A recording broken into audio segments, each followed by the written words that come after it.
The conference room on the 40th floor went silent at 9:11 in the morning, and the silence was not the polite kind. 12 people sat around a table cut from a single slab of black walnut, and every one of them was watching a man in a grey maintenance uniform who had no reason to be standing there. He had a spray bottle clipped to his belt and a soft cloth folded over his shoulder. And he had just said 11 words that none of them could take back. At the head of the table, the man who owned the building, the company, and the 81 floors beneath their feet had stopped breathing for a moment. He set down his pen. He looked at the janitor the way you look at a door you have walked past 10,000 times and only now noticed was a different color than the wall. Then he said, very quietly, to the room and not to the janitor, that the meeting was over. Not paused, over. And by noon, every person who had been sitting at that table, every vice president and every director and every member of the board he had personally chosen over the last 19 years was gone. People still argue about what happened that morning. Some say it was a tantrum, some say it was a stunt. They are wrong on both counts, and the truth is smaller and far larger than either. Let me take you back because you cannot understand the 11 words until you understand the man who said them, and you cannot understand him until you understand the floor he cleaned and the woman who taught him to read a balance sheet by candlelight in a kitchen that smelled of clove and burnt sugar. His name was Solomon Hale. He was 51 years old, and for 6 years he had run a mop and a cart across the upper floors of Drexel Holdings between the hours of 9 at night and 5 in the morning. He was a big man who moved softly, the way big men learn to move when the world has decided to be nervous around them. He had hands that could palm a basketball and a way of setting a wastebasket down so it never made a sound. The people who worked days knew his cart by its squeak, and almost none of them knew his name. Here is the thing about a man who cleans an office at night. He sees everything and is seen by no one. He empties the bin beside the desk where the quarterly numbers are printed and left face up. He wipes the glass wall of the room where they rehearse the speeches before they give them. He runs his cloth along the brass rail by the elevators where 2 executives, certain they are alone at 10 at night, say the things they would never put in an email. A janitor on the night shift is the most informed and least consulted person in any building in America. Solomon had understood this for a long time. He had simply never had a reason to do anything with it. The man at the head of the table was Amon Drexel. He had built the company from a single warehouse and a line of credit his father had co-signed and then died too soon to see repaid. He was 63 now, silver at the temples, careful in his suits, a man who had been told he was brilliant so many times that he had begun to mistake the telling for proof. He was not cruel, that is important. The story would be easier if he were cruel, and it would also be a lie. He was something more ordinary and more dangerous. He had stopped listening to anyone who did not already agree with him, and he had built a table of people whose entire job, though it said other things on their business cards, was to agree with him pleasantly and on time. Let me paint the full picture for you, because the morning of the firing did not come from nowhere. It came from a deal. For 8 months, Drexel Holdings had been preparing to buy a company called Harrow Logistics. On paper, it was a clean fit. Harrow ran a network of regional distribution centers across 4 states, and Drexel wanted those centers the way a growing animal wants more bone. The price was $412 million. The board had reviewed it, the investment bankers had blessed it, the lawyers had papered it. Amon Drexel had decided, somewhere around month 3, that this acquisition would be the capstone of his career, the thing the business schools would write about, and once a man like that decides a thing, will be his legacy, the people around him stop being advisors and stop being a choir. There was a presentation scheduled for that walnut table, the final review before the wire transfer went out. Slides, synergy estimates, a projected return that climbed up and to the right like the edge of a roof. Everyone in the building who mattered believed the deal was already done in every way except the signature. Solomon Hale believed otherwise, and to understand how a night janitor came to believe, he understood. A $400 million acquisition better than the bankers who were paid to understand it. You have to go back 40 years to a narrow kitchen on the east side of a city I will not name, and to a woman named Ruth. Ruth Hale was his grandmother, She had raised him after his mother went into a sickness that did not let go, and she had raised him on two things, scripture and arithmetic, in roughly equal measure and with roughly equal reverence. Ruth had cleaned houses for 38 years. She had also in the evenings kept the books for half the small businesses in their neighborhood, the barber shop and the funeral home and the corner grocery and the man who fixed radios, because she could look at a column of numbers the way some people look at a familiar face and tell you instantly when something was wrong with it. She never had a degree. She had a ledger, a green cloth-bound ledger with a cracked spine and a fountain pen she filled from a bottle of ink she guarded like medicine. And she had the conviction which she pressed into her grandson the way you press a seed into soil, that numbers do not lie but people arrange them to. 0 degrees, 1 ledger, she used to say, tapping the green cloth cover. That is all your great-grandmother had, and she fed 9 children on it.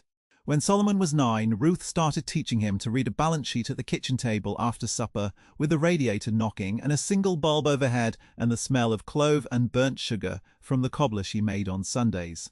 She did not call it accounting, she called it listening to the money. A balance sheet, she told him, is a sentence somebody is trying to finish before you can read it. Your job is to read faster than they can finish. She taught him assets and liabilities by lining up sugar cubes and dried beans on the oilcloth. She taught him the difference between cash and the promise of cash by making him wait 3 days for a quarter she had said he could have, so he would feel the weight of a receivable in his own chest. She taught him to find the one number that did not belong by hiding a wrong figure in a real column from the barber shop and sliding the page across the table and timing him with the kitchen clock. He was good at it. He was better than good. By the time he was 16, he was doing the radio man's taxes and catching errors the radio man's prior accountant had missed for years. This is not a story about a boy who became a famous accountant, though, because the world does not hand a poor black boy from the East Side a smooth road to that chair, and Solomon's road was not smooth. His grandmother died the winter he turned 18, with the ledger on her nightstand and his name written in the front of it, in her careful hand. There was no money for college. There was a younger cousin to help raise and rent, and the slow business of staying alive in a place that was not built for you to thrive in it. Solomon took the jobs that were there: warehouse, loading dock, night security, and for the last 6 years, the cart and the mop and the upper floors of Drexel Holdings, where the money he had been taught to listen to flowed in quantities his grandmother could not have imagined, through the hands of men who had never once been made to wait 3 days for a quarter. He kept the ledger. It rode in the breast pocket of his grey uniform. That same green cloth-bound book. The spine now mended with a strip of black tape. His grandmother's figures still in the front pages and his own continuing after them. He did the building's math in it at night when the floors were empty, not because anyone asked him to, but because a hand that has been taught to listen to money does not stop listening just because no one is paying it to. Now, the Harrow deal. 3 weeks before the morning at the walnut table, Solomon was emptying the bins in the finance department at 1 in the morning when he saw the printouts. They were stacked on the credenza behind the desk of a young analyst named Priestley, a stack 4 inches thick. The working papers for the Harrow acquisition, left out because Priestley was young and tired and certain no one would ever look. Solomon was not supposed to read them. He knew that. He also could not read them, any more than Ruth could have walked past a column of numbers that was lying to her. He read for an hour with his cart part and his cloth folded on his shoulder. He did not take anything. He did not photograph anything. He read, the way she taught him, fast, looking for the one number that did not belong. And he found it. Not one number. A pattern. Harrow Logistics reported that its regional distribution centers were running at 88% capacity, and that figure, that single figure, was the beam the whole deal rested on, because the value of the network was the value of its throughput, and throughput was capacity used. 88% was a thriving network. 88% justified $412 million. Solomon, though, had spent 6 years cleaning the offices of a logistics adjacent company, and more than that, he had spent his whole life listening to the way numbers sit next to each other, and the capacity figure did not sit right next to the others. Because, 3 pages later, in a schedule almost no one reads were the lease costs for those same distribution centers. And the lease costs had been climbing year over year in a way that a network running at 88% capacity does not climb. A full warehouse does not renegotiate its leases in a panic. A full warehouse does not quietly sublet 2 of its 4 bays, which Solomon found on a different page, in a footnote, in language designed to be skimmed. The capacity number and the lease number were telling 2 different stories, and only one of them could be true.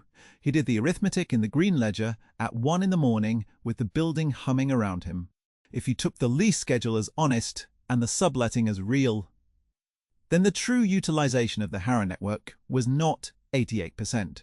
It was somewhere near 51%, and a logistics network running at 51% of capacity was not worth $412 million. It was worth, by his hand, somewhere close to 240, and that was being generous about the parts that still worked. Drexel Holdings was about to overpay by more than $170 million for a story that the numbers themselves were quietly refusing to tell. He closed the ledger, he finished the bins, he pushed his cart to the next floor. And here is where most people would expect the story to turn, where the janitor marches into someone's office and saves the day. That is not what happened, because Solomon Hale was a 51-year-old black man who had cleaned the floors of enough buildings to know exactly what happens to a janitor who tells a vice president his $400 million deal is built on a lie. He had seen it. He had been the cautionary tale once, years before, at a different company, when he had pointed out an error in a payroll run and been told, kindly, with a smile, to stay in his lane, and had felt the lane close around him like a hand. So he did the harder thing. He tried to do it right. He wrote a note, 2 pages in the careful hand his grandmother had drilled into him. No accusation, no drama, just the 3 figures that did not agree and the question they raised. He did not sign it, the night janitor. He signed it a member of the maintenance staff who works nights and reviews documents left in the open and asked that someone check the capacity assumption against the lease schedule before the wire goes out. He folded it, and he gave it the next evening to the one person in the building above him who had ever looked him in the eye and learned his name. Her name was Dolores Whitfield. She had run the floor's reception and visitor desk for 22 years, a heavy-set woman in her 60s with reading glasses on a beaded chain and sensible shoes worn soft at the heel, who came in at 6 in the morning an hour before anyone else, and who for 6 years had brought Solomon a cup of coffee from her own thermos at the seam of their shifts. His ending, hers beginning. She was the only person on the 40th floor who knew he had a grandmother, knew the grandmother had taught him numbers, knew the green ledger rode in his pocket. She had seen him fill it. She had never told a soul. Dolores read the note twice at her desk in the grey light before the floor woke up. Then she took off her reading glasses and looked at him, and Solomon watched a decision move across her face, because Dolores Whitfield was not a young woman and not a wealthy one, and she had 2 grandchildren of her own, depending on a paycheck that came from this building. And what he was asking her to carry up the chain could cost her that paycheck if it went wrong. She said one thing. She said, "Your grandmother taught you to find the lie in the column. Let me find the right hand to put it in." And she folded the note back into its crease and put it in the pocket of her cardigan, against her heart. And she did not say anything else. What Dolores did with that note over the next 2 weeks, Solomon did not see, because his shift ended when hers began. She did not put it in the right hand at first because the right hand did not want it. She gave it to the chief financial officer's assistant, who gave it back with a smile and a comment about the maintenance staff overstepping. She left it, unsigned, on the desk of a director of corporate development who threw it away.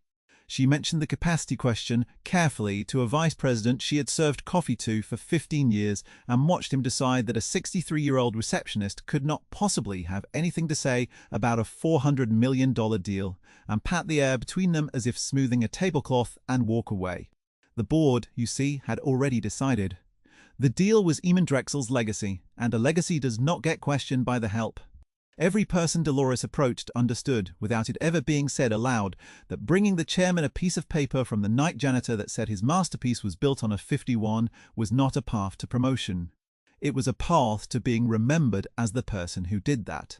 So the note travelled sideways and got nowhere, and the days fell away, and the wire transfer day came closer, and the green ledger sat in Solomon's breast pocket with a $170 million error written inside it that no one with the power to stop it would read. 3 days before the final review, something happened that Solomon did not plan and could not have planned.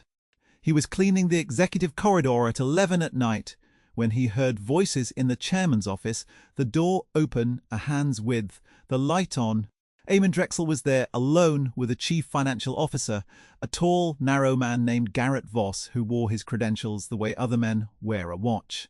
And Drexel was not confident. That was the thing Solomon heard, the thing he was not meant to hear. The chairman of the board, the man whose certainty had built the table of agreement, was standing at his window with the city behind him asking Voss the one question that mattered. He asked whether they were sure about Harrow. He said the number felt big. He said, and Solomon heard this through a door open, a hand's width, while he stood with a cloth in his fist, not breathing, that something about it had been keeping him up. And Garrett Voss, who had been handed Solomon's unsigned note 2 weeks before and had returned it with a smile, told the chairman that everything had been triple-checked, that the capacity assumption was rock solid, that the only people raising questions were people who did not understand the model. He said it smoothly. He said it the way a man says a thing he has decided not to look at too closely because looking would cost him, and Eamon Drexel, who wanted to be reassured more than he wanted to be right, let himself be reassured. He turned from the window, he thanked Voss, and the door drifted nearly shut. Solomon stood in that corridor for a long time. He understood, in that moment, 2 things at once. He understood that the chairman's certainty was hollow, that underneath the legacy and the choir was a man who suspected the floor was not solid and was being talked out of looking down. And he understood that his note had reached the chairman's right hand and that the right hand had crushed it. The system had been asked the right question by the right person at the right moment, and the system had answered with a smile and a lie, because the truth had come up the wrong staircase in the wrong handwriting from the wrong floor. That was the lowest point, not the humiliation of the smile 2 weeks before. This, the knowledge that he had done everything right, that he had found the lie and written it down plainly and put it in the only hand he could reach, and that none of it had mattered because $170 million was about to walk out the door, and the only person in the building who could read the column correctly was not allowed to speak. He went home that morning as the sun came up. He sat at his own kitchen table, a narrow table not so different from Ruth's, and he took out the green ledger and he opened it to the front pages where her figures still ran in faded blue ink, and he read her handwriting for a while the way some men read scripture. Numbers do not lie. People arrange them to. Your job is to read faster than they can finish. And he made a decision that frightened him because it broke the rule he had lived by for 30 years. The rule that kept a man like him safe, the rule that said, do not be the one who speaks. He decided that if the right staircase was closed, he would walk up the wrong one, in front of everyone, and let them do to him whatever they were going to do. The final review was at 9 in the morning and the maintenance shift ended at 5, and a janitor had no reason on earth to be on the 40th floor at 9. Dolores Whitfield, though, came in at 6, as she always did, and Solomon was waiting for her at the seam of their shifts with 2 cups of coffee instead of 1, and he told her what he had heard through the chairman's door, and he told her what he meant to do. Dolores did not tell him he was being foolish, though it would have been the kind thing and the safe thing to say. She took off her reading glasses. She looked at this big, soft-moving man she had brought coffee to for 6 years, and she said that she had carried that note to every hand on this floor, and every hand had let it fall, and that maybe the only hand left was the one holding the cloth. Then she did the thing that cost her something.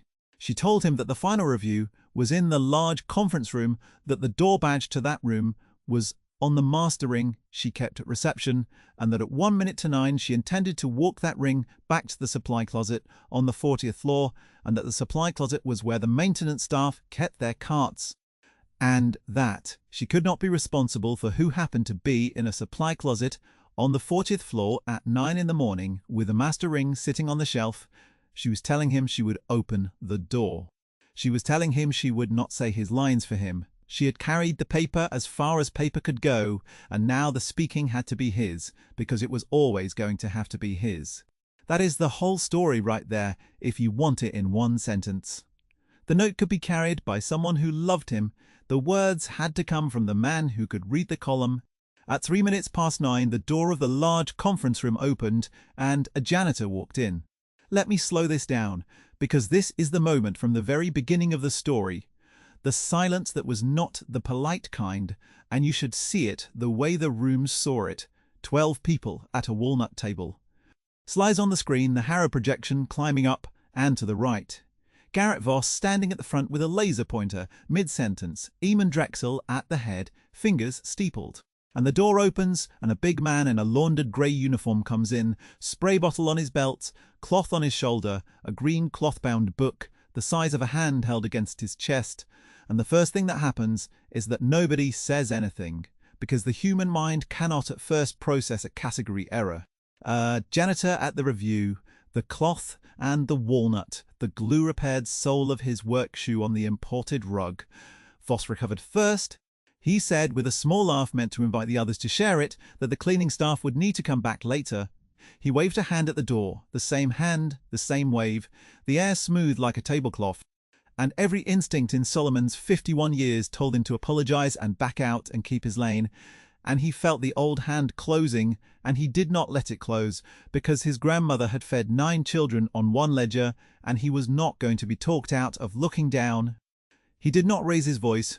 He had been told his whole life that a big black man raising his voice was a thing to be afraid of, and he had decided long ago to make his voice the quietest thing in any room, and it was the quietest thing in this one, when he said the 11 words. He said, "Your capacity number is wrong and the leases prove it." That was all. 11 words. He did not say it to Voss. He said it to Eamon Drexel, to the man at the window 3 nights ago who could not sleep, because that was the only hand that could stop the wire, and Solomon had decided that if he was going to break the rule of a lifetime, he would break it speaking to the one person whose certainty was already cracked. The room moved to expel him. A vice president half rose. Voss said something sharp about security, and Eamon Drexel raised one finger, the way he did, and the room stopped. And he looked at the janitor he had walked past 10,000 times, and he said, very quietly, "Leases prove it how?" And Solomon Hale opened the green ledger his grandmother had given him, and he answered he did not perform. He did not announce his credentials because he had none, and he did not say where he had learned this, because that was not the point, and the point was the column. He laid it out the way Ruth had taught him to lay it out. The one number that does not belong slid across the oilcloth. He said the deck claimed the 4 distribution centers ran at 88% of capacity. He said that on the 3rd page of the lease schedule, the one nobody reads, the rent on those same centers had climbed 11% year over year for 3 years, and a network running near capacity does not renegotiate from weakness, it renegotiates from strength, and these leases had been renegotiated from weakness. He said that in a footnote on page 61, 2 of the 4 bays had been quietly sublet, which a full network does not do, because a full network has no empty bays to sublet. He said that when you took the lease schedule and the sublease footnote as honest, the true utilization of the Harrow network was not 88%, it was near 51%. And he said the number out loud, the one that mattered, that at 51% the network was worth around $240 million and not $412, and that the company was 3 days from wiring $172 million for a story the numbers themselves refused to tell. He closed the ledger. He did not say anything else. The room had gone the kind of silent where you can hear the building.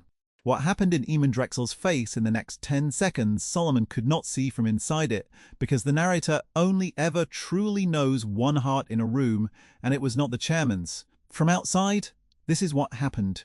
The chairman did not look at the janitor, he looked at Garrett Voss. He looked at his chief financial officer, the man who 3 nights ago had told him the capacity assumption was rock solid, who had told him the only people questioning the model were people who did not understand it. And Voss, who had been handed this exact objection on an unsigned page 2 weeks before and thrown it away, did not have an answer, and the not having of it was written on him in a flush that climbed his narrow neck, above his expensive collar. Drexel turned to the head of the deal team. He asked one question. He asked whether anyone in this room had checked the capacity number against the lease schedule. And around the walnut table, the choir he had spent 19 years assembling looked at the wood, and not one of them could say yes. Because not one of them had. Because the deal was the chairman's legacy. You do not audit a legacy, you applaud it. He asked the question again slower, and the silence answered it for the second time. And Eamon Drexel set down his pen, and he said the meeting was over. People want the next part to be loud. It was not loud, he did not shout. He stood at the window with the city behind him, the same window, and he said, to the room and not to the janitor, that he had built a table of people who would tell him what he wanted to hear, and that it had taken a man holding a cloth to tell him the one thing he needed to hear, and that the failure of every person at this table was not that they had missed the number, because anyone can miss a number. The failure was that the number had been found and brought to them and handed up to them on a folded page 2 weeks ago, and they had passed it sideways and let it fall because of where it came from and who carried it. He knew about the note. Dolores's note had reached more hands than she ever knew, and every hand had told the same lie by silence, and the chairman had learned all of it in the space of a morning. By noon they were gone. Not escorted out in handcuffs, nothing so dramatic. They were asked to resign, the whole board and the senior officers who had built the choir, and most of them did by the end of the week, and the ones who did not were removed at a special meeting, and the business press wrote that Eamon Drexel had fired his entire board in a single morning and could not understand why, and floated theories about a breakdown and a power grab, and never once printed the truth, because the truth had a janitor in it, and the business press, like the board, could not fit a janitor into the category of a person who saves a company $172 million. The Harrow deal did not happen. The wire did not go out. 3 weeks later, a renegotiation began on the basis of the real utilization number, and either Harrow would sell its network for what its network was actually worth, or it would not sell it at all, and either way the $172 million stayed inside Drexel Holdings, where it could pay the people who swept its floors and answered its phones. This is not a story about a deal that did not close, though the deal is the smallest thing in it. Let me tell you what happened to the man with the cloth. Because the niche of this story, the thing it is really about, is not the money. It is whether a building that has decided not to see a man can be made to see him, and whether seeing him will be allowed to mean anything. Eamon Drexel did not thank Solomon in the conference room. That is important, and it is to his credit, because a thank you in that room would have been a performance, the chairman buying back his own dignity by handing out a little of someone else's. He let the room empty. Then he asked quietly whether the man with the ledger would sit down for a few minutes, and Solomon sat at the walnut table. In his grey uniform, the first time in 6 years he had been on the 40th floor in daylight as a person and not a function. And the chairman did the thing that mattered, the thing the whole story had been waiting for, and he did it the right way, which is to say he did not make Solomon ask for it, and he did not frame it as a rescue. He asked Solomon where he had learned to read a balance sheet, and Solomon, who had never once in 6 years announced what he could do, opened the green ledger to the front pages and turned it around on the walnut so the chairman could see the faded blue figures and the careful old hand. And he said, "My grandmother." He said her name was Ruth Hale, that she cleaned houses for 38 years and kept the books for half a neighborhood in the evenings, that she had no degree and 1 ledger, and that she taught him at a kitchen table that numbers do not lie, but people arrange them to. Eamon Drexel looked at Ruth Hale's handwriting for a long moment. He was a man who had been handed every door, and he was looking at the figures of a woman who had been handed none and had still, across 40 years and 1 fountain pen, taught the man who saved his company. He did not say it was profound or remarkable. He just looked, and then he closed the ledger gently and slid it back across the walnut, the way you return something you understand the value of. And he said that he had spent 19 years building a table of people with the right degrees and the wrong instincts, and that he was going to need someone with the right instincts to help him rebuild it. He offered Solomon a position, not the broom, a chair. An analyst's role in the office that would have to be rebuilt now that the old one had emptied, a real salary, a real desk, the daylight floor.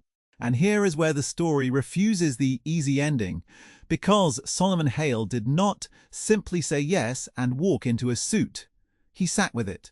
He thought about Ruth, who had cleaned houses for 38 years and had never once been ashamed of the cleaning, who had taught him that the uniform was not the smallest thing about a person, but only the most visible, and that a man who let the world decide his worth by what he wore at work had handed the world a pen it had not earned. He thought about Dolores Whitfield, who had carried his note up a staircase that kept throwing it back, who had brought him coffee for 6 years and risked her own paycheck on a folded page, and who was still, that very morning, sitting at a reception desk that no one in this building had ever once imagined promoting. So Solomon said he would take the chair on one condition. He said the condition quietly, the way he said everything. He said that the woman at the reception desk on this floor had carried his words to every officer in this building for 2 weeks at risk to her own job, and that she had read a balance sheet over his shoulder for 6 years and understood more of what was in it than half the men who had just been asked to resign, and that he would not take a daylight chair in a rebuilt office unless Dolores Whitfield was offered one too on her own merits and not as anyone's favor. He said he was not a charity and neither was she, and that if the chairman wanted instincts, those were the instincts the building already had and had been stepping over for 22 years. Eamon Drexel was quiet for a moment. Then he said that was the first piece of good hiring advice he had gotten in a decade, and he asked Solomon to bring Dolores up. What happened when Dolores Whitfield was told, at her reception desk in the grey afternoon light, that the chairman of the company wanted to see her about a position in the new office? Solomon watched from across the floor, and I will tell you the one detail that carried it, because the narrator is allowed to know a witness by what her body does. Dolores took off her reading glasses, the ones on the beaded chain, and she pressed them flat against the desk with one hand. And she did not cry. Not at first. She looked at the glasses under her hand for a long count. Then she looked up and found Solomon across the floor, and the two of them, the night man and the morning woman, who had met for 6 years only at the seam where their shifts touched, looked at each other in full daylight for what may have been the first time, and her eyes were wet, and her chin was steady, and she nodded once, the way you nod at the end of a long road, and put her glasses back on and went to meet the chairman. The story could end there, and it would be a good ending, but it would not be an honest one, because an honest ending in this niche has to deal with the rest of the building, with the people who threw the note away and the ones who never knew it existed, and with the question of whether anything actually changed or whether one man simply got lucky in one room on one morning. Here is what changed. Eamon Drexel did not just fire a board. A man who fires a board and hires its replacement from the same business schools has changed nothing but the names. What he had seen in the conference room had cracked something deeper than his confidence. He had built an entire system whose unspoken rule was that wisdom flowed downward from the credentialed and never, ever upward from the floor. And that rule had nearly cost him $172 million.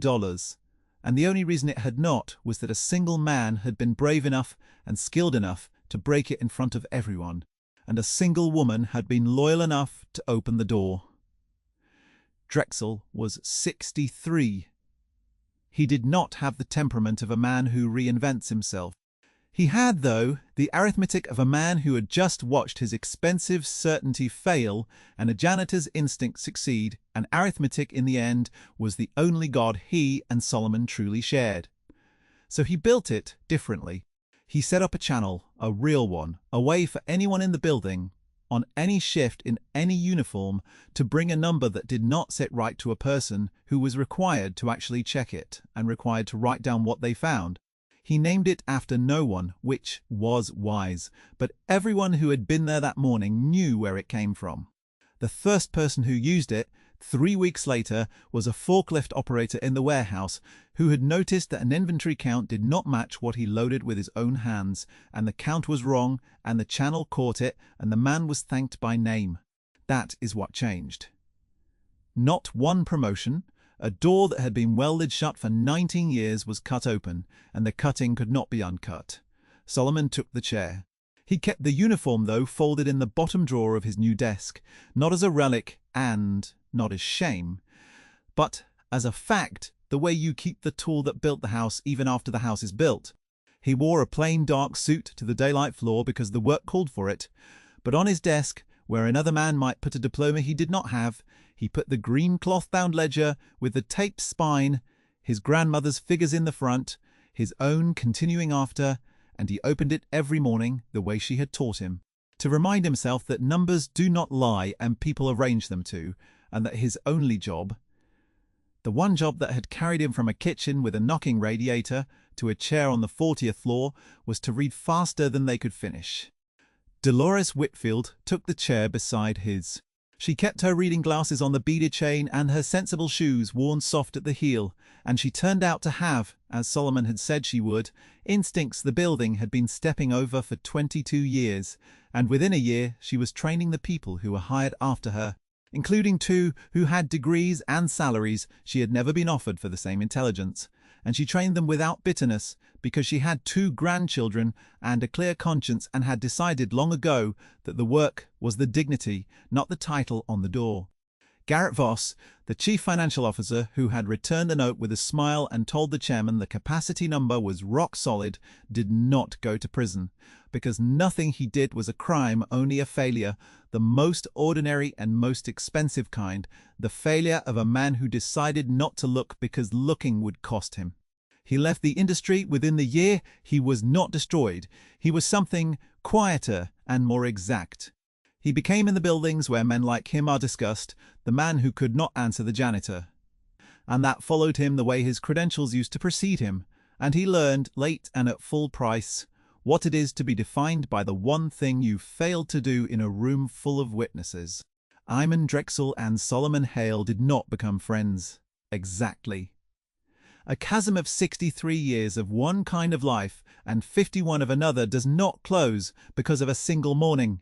They became instead, something the building had no word for, 2 men who read the same column, the same way, and trusted each other to say the true thing across a walnut table, and, in the years that followed, when a number did not sit right, the chairman learned to ask not the man with the most letters after his name, but the man who opened a green ledger every morning, and the asking was its own kind of apology, the only kind that was ever owed, and the only kind that ever mattered.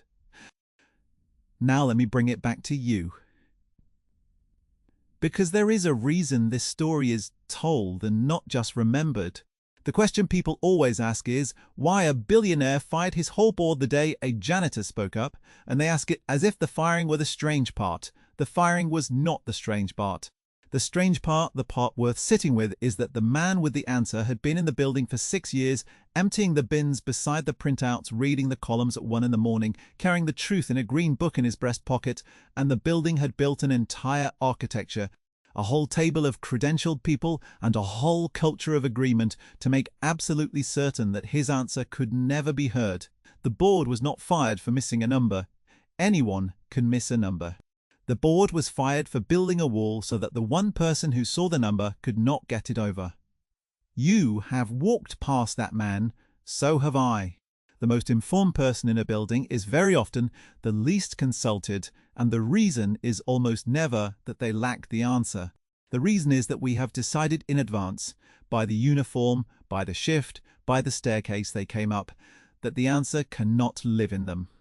Iman Drexel was not a cruel man, and his board was not a cabal of villains. They were ordinary people who had stopped asking the right question of the right person because they already knew they were certain that the right person wore a suit and not a cloth. So before you go, sit with the quietest one in your building, the one who has been there longest and been asked the least, the one whose cart you know by its squeak and whose name you have never learned. Ruth Hale fed 9 children on 1 ledger and no degree, and she taught a boy at a kitchen table to listen to money. and that boy saved a company $172 million with 11 words and was nearly never allowed to say them. If this story moved you, take it with you and pass it on. And the next time a number does not sit right, ask yourself, who in your building already knows, and then go and find out whether you have ever once let them speak.